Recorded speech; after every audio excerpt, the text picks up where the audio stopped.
ka-sisters, naglambat kami kagabi at ito yung aming nahuli. Hindi ko na kinuhaan ng video kasi nga ay napakadilim at wala kaming magandang ilaw.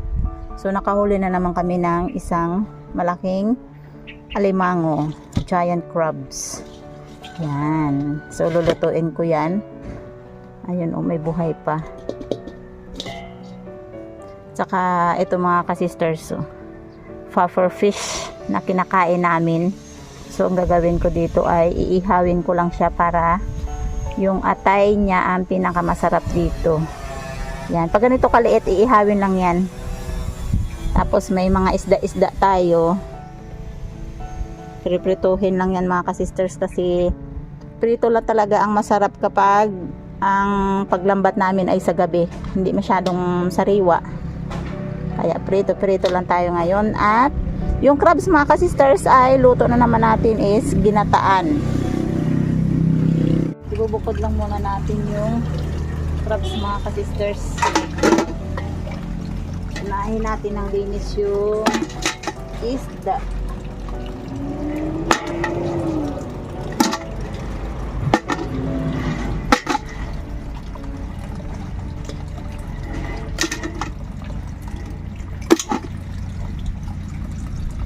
May pugita.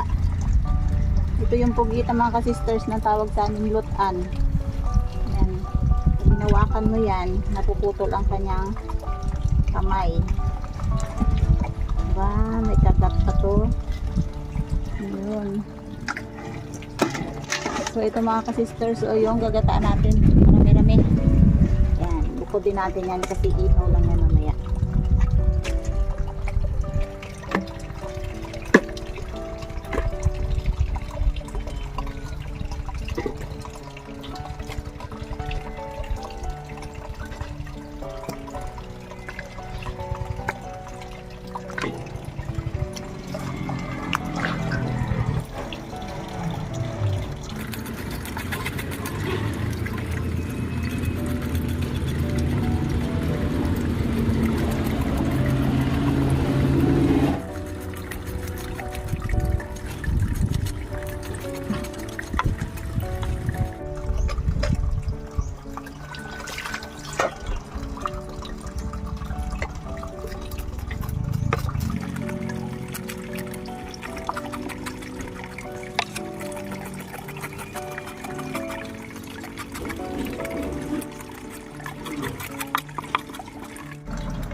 So ayan mga ka-sisters, bali iluluto na natin itong crabs. Niluto ko muna siya sa asin kanina. Yan, at saka hinango ko na dahil ang crabs ay lagyan ko siya ng gata.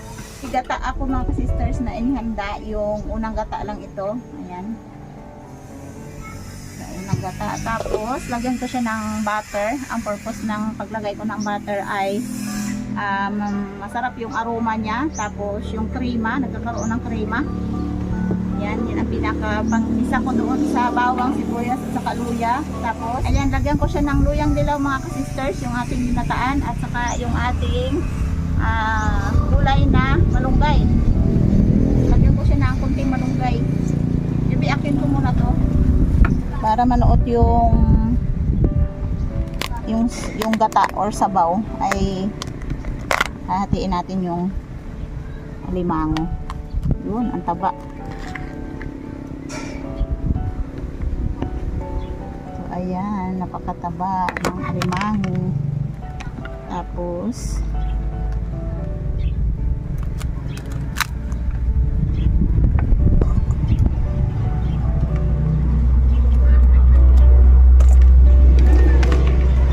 tanggalin na lang natin yung kanyang taba, ilagay natin dito.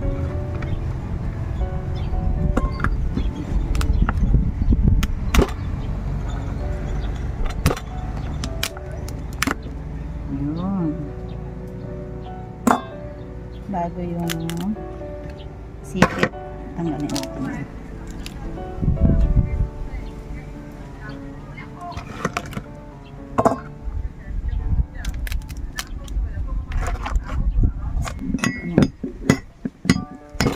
Pukpukin ko lang ang bahagya yung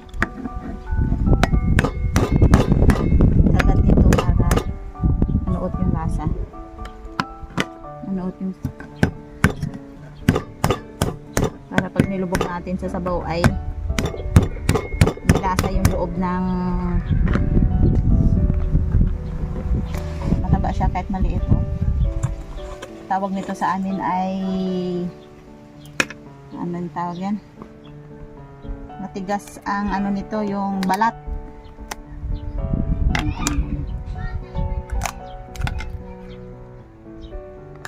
Yan, kupaw ang tawag nito sa amin sa crabs na to.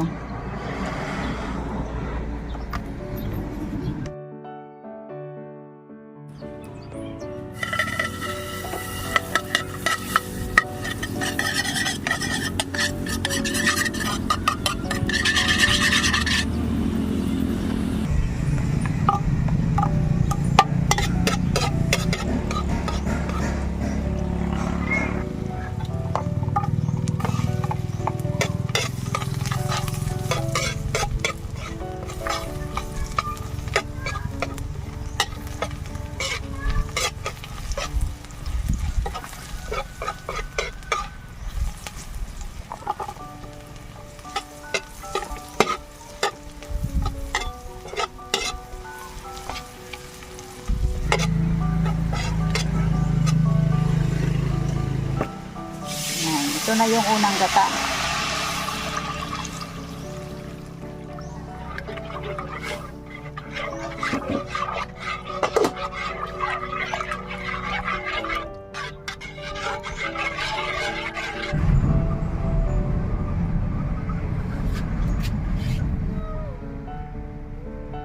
Lagyan ko siya ng luyang dilaw, kunti lang.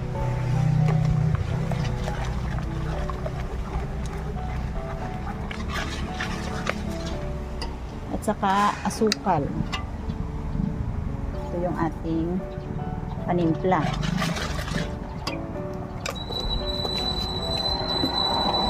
Ilagay na natin yung malunggay. Ayan. Dahil yung ating crabs ay naluto na, kaya ilagay natin si malunggay.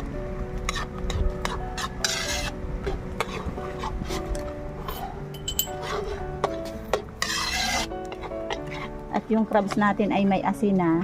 Puntahan ko muna. Manamis-namis. Ilagay natin yung crabs.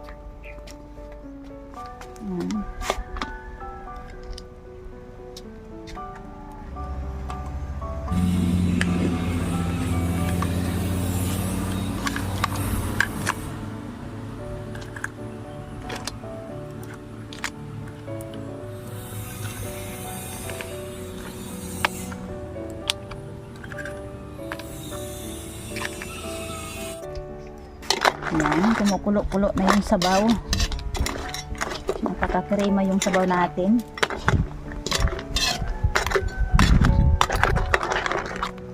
Kailangan lang nating haluin mabuti para yung lasa ng crabs at saka yung sabaw ay mag-combine o maghalo.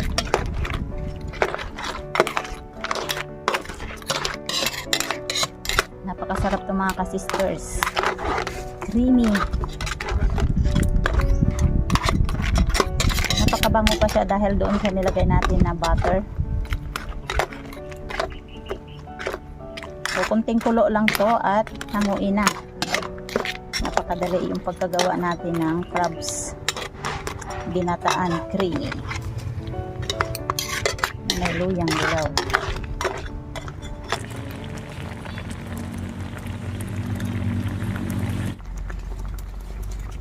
Yan, bali pinakuluan lang natin ng saglit lang at hanguin na natin.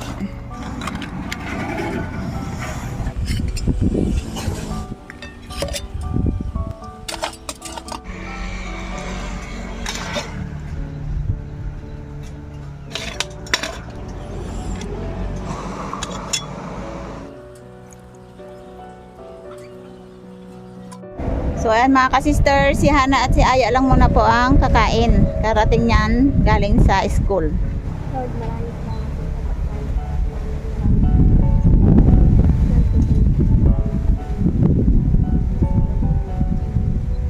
sa paano tumako?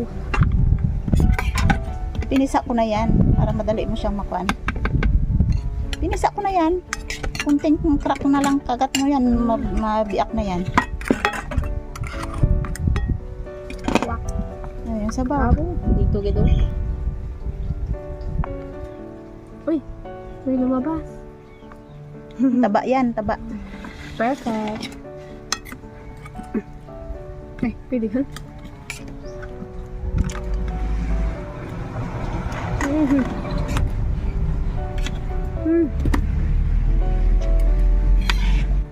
Taba. Masarap. Sarap ng sabaw. Ano yan? May gata siya, may Luyang. butter, Mm-mm. saka may luyang dilaw. Hindi siya maalat? Hindi. Hindi. Ka nagluto? Siyempre. Sarap eh. Yan. Kain kayo mabuti. O, diba? Abo? Basag na nga. Para madali nyo makain, siyempre. At saka yung sabaw, manuot yan dyan sa laman ng kagat. Sipit. Yo. Hay. Sarap. Malasa siya ma. Malasa?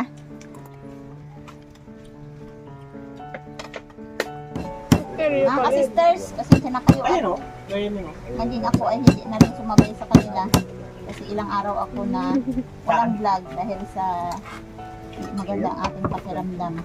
So, sabi ay bawal daw ito sa akin. Dahil nung minsan na nag-vlog kami ng ganitong tawag yung alimango, mapansin ninyo isunod-sunod kaming nag-vlog ng alimango dahil sa huli ng salambat. Magbangga yan. Eh, pagkain ko mga ka-sisters, talagang naramdaman ko na may kakaibang hindi magandang kondisyon na naramdaman ko. Dahil sa akin, tumuto sa suso. Hindi ko lang alam kung talagang bawal ba kainin yung crabs. So, yeah, sa akin na. Yun, ano ko, pisa. Ito? Ito pa, oh, mayroon, oh. Ito? Ilan Ay, ka niyan? masarap yan, oh. Yan, Akin yan. sabaw pala, ha? Karugtong yan si Karugtong ng sipit mo. Aba, isang sipit. Kaya atin pala yan. Ayan mga ka-sisters. Bye-bye. See you next video mga ka-sisters. Yan. Okay, kain na kayo.